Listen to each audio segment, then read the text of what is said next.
Bienvenue à l'enregistrement du culte pour ce jour du Nouvel An, ce jour de la circoncision et du nom de Jésus. Nous commençons avec l'introïde prévu pour ce culte. Qu'au nom de Jésus, chacun plie le genou dans le ciel, sur la terre et sous la terre, et que toute langue reconnaisse que Jésus-Christ est le Seigneur. Éternel, notre Seigneur, que ton nom est magnifique sur toute la terre. Ta majesté domine le ciel. Quand je contemple le ciel, œuvre de tes mains, la lune et les étoiles que tu y as placées, je dis, qu'est-ce que l'homme pour que tu te souviennes de lui, et le Fils de l'homme pour que tu prennes soin de lui? Tu l'as fait de peu inférieur à Dieu et l'as couronné de gloire et d'honneur. Au nom du Père et du Fils et du Saint-Esprit. Amen. Confessons nos péchés.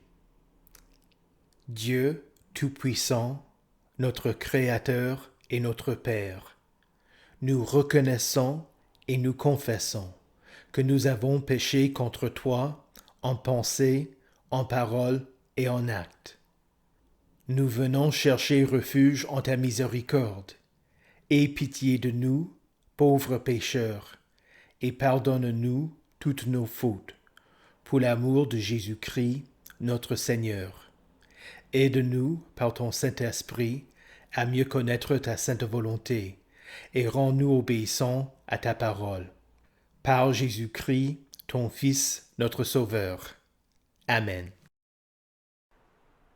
Dans sa miséricorde, le Dieu Tout-Puissant a livré son Fils unique à la mort pour vous. En son nom, il vous pardonne toutes vos fautes. À ceux qui croient en Jésus-Christ, il donne le droit de devenir enfants de Dieu et leur donne son Saint-Esprit. Que le Dieu qui a commencé cette bonne œuvre en vous la poursuivre jusqu'à son terme, jusqu'au jour de notre Seigneur et Sauveur, Jésus-Christ. Allez en paix, sachant que vous êtes pardonnés par Jésus-Christ, le Sauveur. Amen. Prions. Ô Dieu, tu as établi ton Fils unique, Sauveur du genre humain, et tu lui as fait donner le nom de Jésus. Accorde-nous dans ta bonté la joie de contempler dans le ciel celui dont nous glorifions le saint nom sur la terre. Lui qui vit et règne avec toi et le Saint-Esprit, un seul Dieu, maintenant et pour les siècles des siècles. Amen. Écoutez avec respect et recueillement les lectures pour ce jour du nom de Jésus. Tout d'abord l'Ancien Testament, dans Nombre au chapitre 6, les versets 22 à 27. L'Éternel dit à Moïse, transmets ses instructions à Aaron et à ses fils. Voici comment vous bénirez les Israélites. Vous leur direz, que l'Éternel te bénisse et te garde, que l'Éternel fasse briller son visage sur toi et t'accorde sa grâce, que l'Éternel se tourne vers toi et te donne la paix. C'est ainsi qu'ils mettront mon nom sur les Israélites et je les bénirai. Ici prend fin la lecture de l'Ancien Testament. Écoutez également l'Épître dans Galates 3, les versets 23 à 29. Avant que la foi vienne, nous étions prisonniers sous la garde de la loi en vue de la foi qui devait être révélée. Ainsi, la loi a été le guide chargé de nous conduire à Christ afin que nous soyons déclarés justes sur la base de la foi. Depuis que la foi est venue, nous ne sommes plus soumis à ce guide. Vous êtes tous fils de Dieu par la foi en Jésus-Christ. En effet, vous tous qui avez été baptisés en Christ, vous vous êtes revêtus de Christ. Il n'y a plus ni juif ni non-juif, il n'y a plus ni esclave ni libre, il n'y a plus ni homme ni femme, car vous êtes tous un en Jésus-Christ. Si vous appartenez à Christ, vous êtes donc la descendance d'Abraham, et vous êtes héritiers conformément à la promesse. Ici prend fin la lecture de l'Épître. Écoutez enfin l'Évangile dans Luc au chapitre 2, le verset 21. 8 jours plus tard, ce fut le moment de circoncire l'enfant. On lui donna le nom de Jésus, nom que l'ange avait indiqué avant sa conception. Ici prend fin la lecture de l'Évangile. Heureux ceux qui écoutent la parole de Dieu et qui la gardent. Je crois en Dieu, le Père Tout-Puissant, Créateur du ciel et de la terre. Je crois en Jésus-Christ, son Fils unique, notre Seigneur, qui a été conçu du Saint-Esprit et qui est né de la Vierge Marie.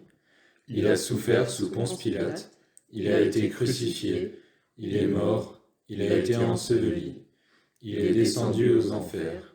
Le troisième jour, il est ressuscité des morts, il est monté au ciel, il siège à la droite de Dieu, le Père Tout-Puissant, et il viendra de là pour juger les vivants et les morts.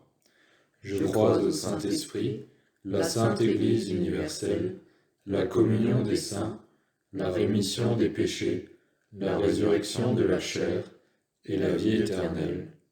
Amen.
Prions. Ô Jésus, Dieu t'a élevé à la plus haute place et t'a donné le nom qui est au-dessous de tout nom. Bénis notre méditation de ton nom et fais pour nous ce que tu promets selon ton nom. Sauve-nous. Que la gloire de ton saint nom soit révélée en nous jusqu'au jour où chacun pliera le genou dans le ciel, sur la terre et sous la terre. Et toute langue reconnaîtra que tu es le Seigneur, à la gloire de Dieu le Père. Amen. Que la grâce du Seigneur Jésus-Christ, l'amour de Dieu et la communion du Saint-Esprit soient avec vous tous. Amen. Le texte pour ce sermon est celui de l'Évangile. 8 jours plus tard, ce fut le moment de circoncire l'enfant. On lui donna le nom de Jésus, nom que l'ange avait indiqué avant sa conception. Au cas où vous n'auriez pas noté que l'ange Gabriel avait dit à Marie qu'elle allait devoir appeler son fils Jésus, Luc répète ce détail.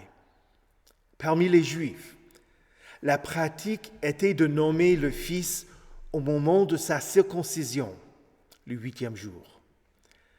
C'était le moment où les alliances et les promesses faites à Abraham s'étendirent à l'enfant. Il devint membre du peuple de Dieu, mis à part pour son service. Il était soumis à la Torah et dédié à l'Éternel. Et il avait part à l'héritage de la terre promise. Nous voyons un exemple de cela chez Jean-Baptiste. Le 8e jour, après sa naissance, quand il allait être circoncis, les gens auraient voulu qu'il reçoive le nom de son père. Zacharie écrit sur une tablette, son nom est Jean. Certains chrétiens gardent la tradition d'annoncer le nom d'un enfant au moment de son baptême. Dans la liturgie du Saint-Baptême, le pasteur pose la question « Comment t'appelles-tu » Les parents répondent pour l'enfant et disent son nom. Puis le pasteur dit le nom et ajoute « Reçois le signe de la croix sur ton front et sur ton cœur, afin de te marquer comme racheté par le Christ crucifié. » Après la confession du credo, le pasteur appelle l'enfant par son nom et dit « Je vous baptise au nom du Père et du Fils et du Saint-Esprit. » Ainsi, l'enfant ne reçoit pas seulement un nom de ses parents, mais il reçoit aussi le nom de Dieu. Par la naissance naturelle, le petit est l'enfant de ses parents.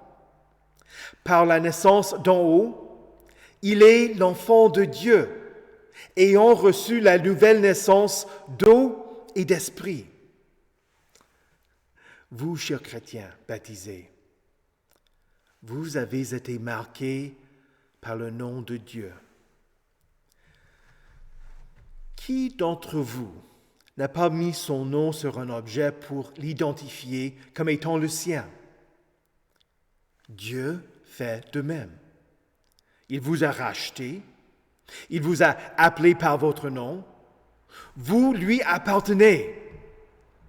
Comme les fils d'Israël circoncis, vous êtes membres du peuple de Dieu et descendants d'Abraham.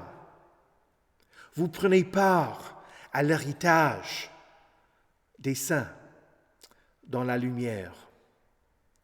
Et au dernier jour, vous verrez son visage et son nom sera sur votre front. Apocalypse chapitre 22, le verset 4.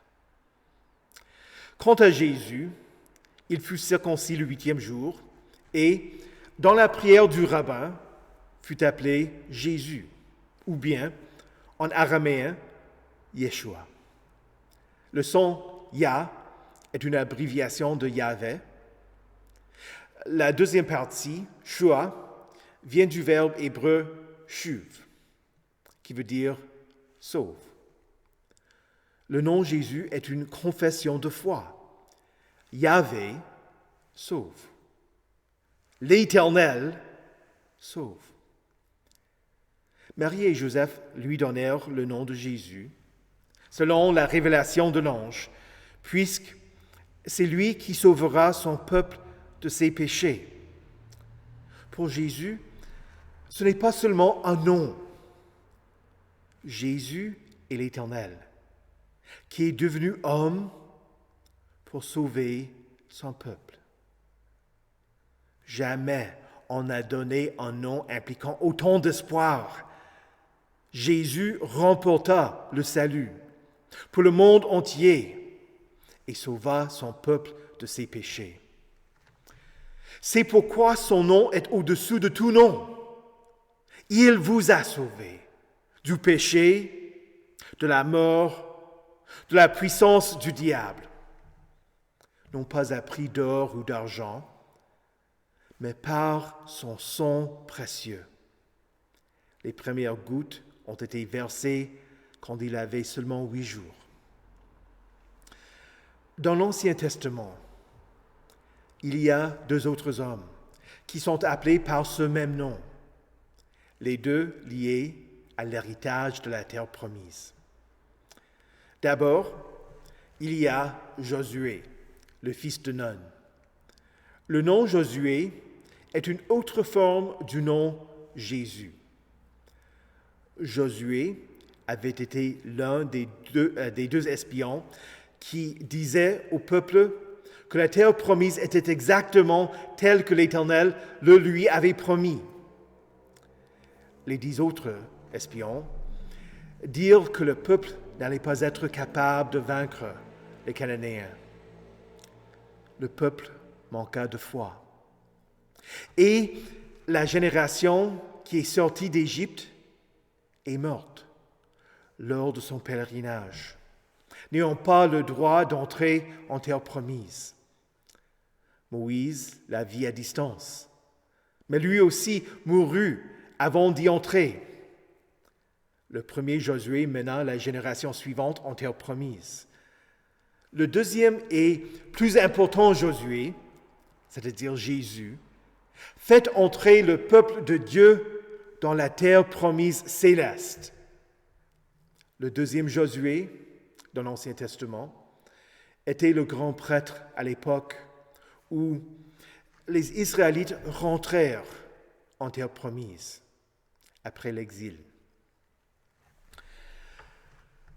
Lors d'une vision, dans le 3e chapitre du livre de Zacharie, Josué était devant le messager de l'Éternel, portant des vêtements sales pour représenter le péché d'Israël.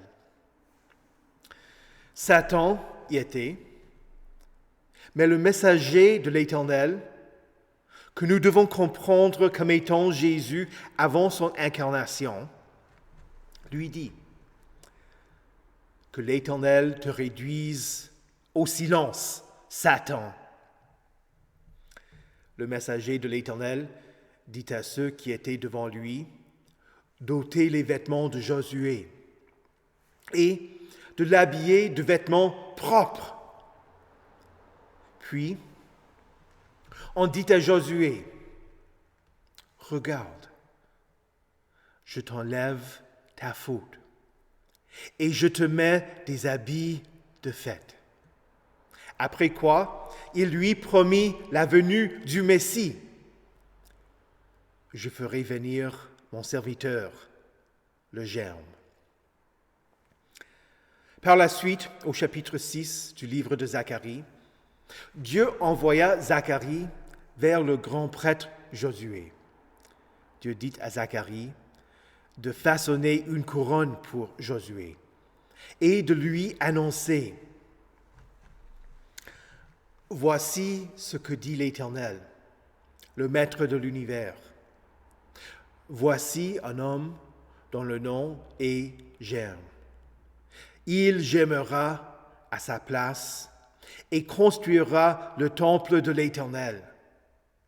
C'est lui qui construira le temple de l'Éternel. Il portera les insignes de la majesté.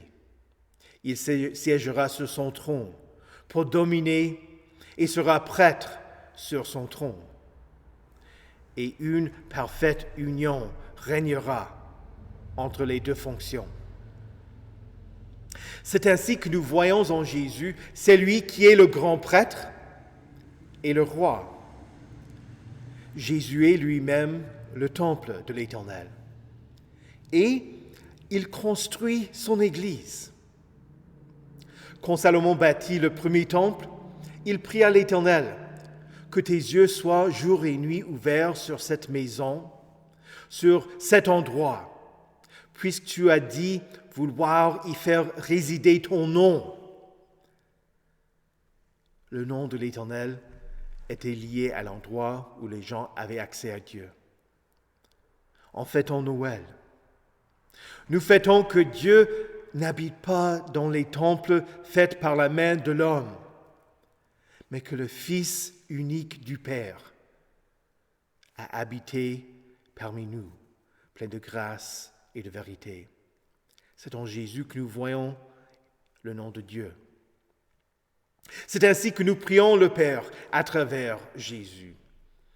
Le nom de Jésus n'est pas un porte-bonheur pour que nous recevions tout ce que nous demandons, mais nous avons accès au Père à travers Jésus.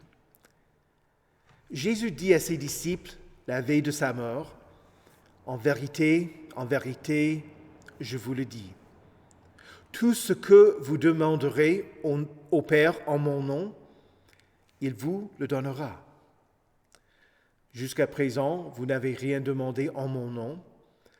Demandez et vous recevrez, afin que votre joie soit complète. Jésus enseigna aux disciples à prier notre Père. Même si le chrétien est seul en priant, il ne dit pas « Mon Père qui es aux cieux ». Dieu est votre Père parce que vous êtes devenus enfants de Dieu par la foi en Jésus-Christ.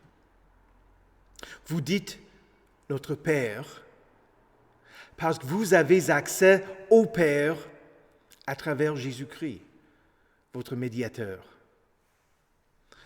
En effet, il y a un seul Dieu et il y a aussi un seul médiateur entre Dieu et les hommes, un homme, Jésus-Christ, qui s'est donné lui-même en rançon pour tous. Oui, vous avez été marqués par le nom de Jésus et ont été baptisés en lui. Vous avez été sauvés par le nom puissant de Jésus, qui vous amènera à votre repos éternel. Vous avez accès au Père et ont le droit de prier Dieu au nom de Jésus. Invoquez le nom de Jésus dans tous vos besoins. Dieu crée une foi dans vos cœurs, afin que le nom de Dieu soit sur vos lèvres et que vous confessiez votre foi aux autres. Le psaume 96 dit « Chantez en l'honneur de l'Éternel, bénissez son nom, annoncez de jour en jour son salut. » Chers frères et sœurs, méditez le nom de Jésus.